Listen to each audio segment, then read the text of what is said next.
True, nervous. Very dreadfully nervous I had been and am. But why will you say that I am mad? The disease had sharpened my senses, not destroyed, not dulled them. Above all, the sense of hearing was acute. I heard all things in heaven and in hell. Well, I heard many things in hell. How then am I mad? Hearken and observe how healthily and how calmly I can tell you the whole story. It is impossible to say how the first idea entered my brain, but once conceived, it haunted me day and night. Object there was none. Passion there was none. I loved the old man. He had never wronged me. He had never given me insult. For his gold I had no desire. I think it was his eye. Yes, it was this. He had the eye of a vulture, a pale blue eye with film over it. Whenever it fell upon me, my blood ran cold, and so, by degrees, very gradually, I made up my mind to take the life of the old man, and thus rid myself of the eye forever. Now, this is the point. You fancy me mad. Madmen know nothing. But you should have seen me. You should have seen how wisely I proceeded, with what caution, with what foresight, with what dissimulation I went to work. I was never kinder to the old man during the whole week before I killed him. And every night, about midnight, I turned the latch of his door and opened it, oh, so gently. And then, when I had made an opening sufficient for my head, I put in a dark lantern, all closed so that no light shone out. And then I thrust in my head. Oh, you would have laughed to see how cunningly I thrust it in. I moved slowly, very, very slowly, so that I might not disturb the old man's sleep. It took me an hour to place my whole head within the opening, so far that I could see him as he lay upon his bed. Would a madman have been so wise as this? And then, when my head was well within the room, I undid the lantern cautiously, oh, so cautiously, for the hinges creaked. I undid it just so much that a single thin ray fell upon the vulture eye. And this I did for 7 long nights, every night just at midnight. But I found the eyes always closed, and so it was impossible to do the work. For it was not the old man that vexed me, but his evil eye. And every morning, when the day broke, I went boldly into the chamber, spoke courageously to him, calling him by name in a hearty tone, and inquiring how he has passed the night. So you see, he would have been a very profound old man indeed, to suspect that every night, just at 12, I looked in upon him while he slept. Upon the 8th night, I was more than usually cautious in opening the door. A watch's minute hand moves more quickly than did mine. Never before that night had I felt the extent of my own powers, of my sagacity. I could barely contain my feelings of triumph, and to think there I was, opening the door, little by little, and he not even to dream of my secret deeds or thoughts. I fairly chuckled at the idea, and perhaps he heard me, for he moved on the bed suddenly as if startled. Now you may think that I drew back, but no. His room was as black as pitch with thick darkness, for the shutters were closed, fastened through fear of robbers, and so I knew that he could not see the opening of the door, and I kept pushing it on steadily. I had my head in, and I was about to open the lantern, when my thumb slipped upon the fastening, and the old man sprang up in bed, crying out, "Who's there?" I kept quiet, still, and said nothing. For a whole hour I did not move a muscle, and in the meantime I did not hear him lie down. He was still sitting up in bed, listening, just as I have done, night after night, hearkening to the death watches in the wall. Presently, I heard a slight groan, and I knew it was the groan of mortal terror. It is not a groan of pain or grief, oh no! It was the low stifled sound that arises from the bottom of the soul when overcharged with awe. I knew the sound well. Many a night just at midnight, when all the world slept, it has welled up from my own bosom, deepening with its dreadful echo the terrors that distracted me. I say I knew it well. I knew what the old man felt and pitied him, although I chuckled at heart. I knew that he had been lying awake ever since the first slight noise, when he had turned in the bed. His fears had been ever since growing upon him. He had been trying to fancy them causeless, but could not. He had been saying to himself, "It is nothing but the wind in the chimney. It is only a mouse crossing the floor, or it is merely a cricket that has made a single chirp." Yes, he had been trying to comfort himself with these suppositions, but he had found all in vain, because death, in approaching him, had stalked with his black shadow before him and enveloped the victim. And it was the mournful influence of the unperceived shadow that caused him to feel, although he never saw nor heard, to feel the presence of my head within the room. When I had waited a long time, very patiently, without hearing him lie down, I resolved to open a very, very little crevice in the lantern. So I opened it. You cannot imagine how stealthily, until, at length, a single dim ray, like the thread of a spider, shot from out the crevice and fell upon the vulture eye. It was open. Wide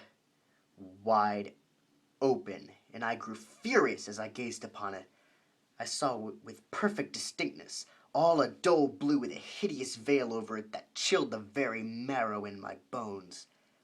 But I could see nothing else of the old man's face or person, for I directed the ray, as if by instinct, precisely upon the cursed spot. And have I not told you that what you mistake for madness is but an over-acuteness of the senses? Now I say, there came to my ears a low, dull, quick sound, such as a watch makes when enveloped in cotton. I knew that sound well, too. It was the beating of the old man's heart. It increased my fury as the beating of a drum stimulates the soldier into courage. But even yet, I refrained and kept still. I scarcely breathed.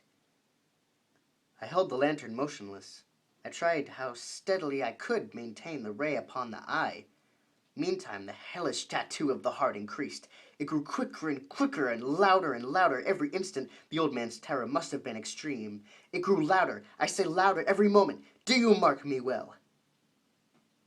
I have told you that I am nervous. So I am. And now, at the dead hour of night, amid the dreadful silence of that old house, so strange a noise as this excited me to uncontrollable terror. Yet, for some minutes longer, I refrained and stood still. But the beating grew louder. I thought his heart must burst, and now a new anxiety seized me. The sound would be heard by a neighbor. The old man's time had now come. Without yell, I threw open the lantern and leapt into the room. He shrieked once.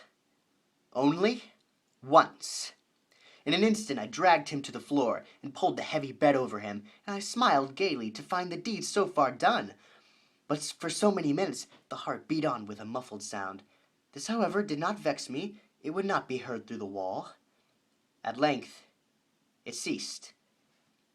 The old man was dead. I removed the bed and examined the corpse. Yes, he was stone dead. I placed my hand upon the heart and felt there for many minutes. There was no pulsation. He was stone dead. His eye would trouble me no more. If you still think me mad, you will think so no longer when I describe the wise precautions I took for the concealment of the body. The night waned, and I worked hastily, but in silence. First, I dismembered the corpse. I cut off the head and the arms and the legs. Then, I took up 3 planks from the flooring of the chamber and deposited all between the scantlings. I then replaced the boards so cleverly, so cunningly, that no human eye, not even his, could have detected anything wrong. There was nothing to wash out, no stain of any kind, no blood spot whatever. I had been too weary for that. A tub had caught it all. When I had made an end of these labors, it was 4 o'clock, still dark as midnight. As the bell sounded the hour, there came a knocking at the street door. I went down to open it with a light heart, for what had I now to fear? There entered 3 men, who introduced themselves with perfect suavity as officers of the police. A shriek had been heard by a neighbor during the night. Suspicion of foul play had been aroused. Information had been lodged at the police office, and they, the officers, had been deputed to search the premises. I smiled, for what had I to fear?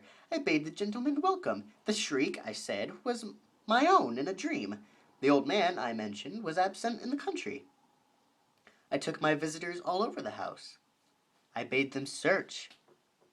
Search well.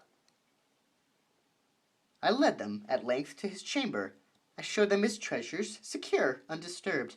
In the enthusiasm of my confidence, I brought chairs into the room, and desired them here to rest from their fatigues, while I myself, in the wild audacity of my perfect triumph, placed my own seat upon the very spot which reposed the corpse of the victim. The officers were satisfied. My manner had convinced them. I was singularly at ease. They sat, and while I answered cheerily, they chatted of familiar things. But, ere long, I felt myself getting pale and wished them gone. My head ached, and I fancied a ringing in my ears, but still they sat and still chatted. The ringing became more distinct. I talked more freely to get rid of the feeling, but it continued until, at length, I found the noise was not within my ears. No doubt I now grew very pale, but I talked more fluently and with a heightened voice, yet the sound increased. And what could I do? It was a low, dull, quick sound, much such a sound as a watch makes when enveloped in cotton. I gasped for breath, and yet the officers heard it not. I talked more quickly, more vehemently, but the noise steadily increased. I arose and argued about trifles in a high key with violent gesticulations, but the noise steadily increased. Why would they not be gone? I paced the floor to and fro with heavy strides, as if excited to fury by the observations of the men, but the noise steadily increased. Oh God, what could I do? I foamed, I raved, I swore. I swung the chair upon which I had been sitting, and grated it upon the boards, but the noise arose over all and continually increased. It grew louder and louder and louder, and still the men chatted pleasantly and smiled. Was it possible they heard not? Almighty God, no, they heard, they suspected, they knew. They were making a mockery of my horror. This I thought, and this I think, but anything was better than this agony. Anything was more tolerable than this derision. I could bear those hypocritical smiles no longer. I felt that I must scream or die, and now, again, hark! Louder, louder, louder and louder. Villains, I shrieked, dissemble no more, I admit the deed. Tear up the planks. Here, it is the beating of his hideous heart.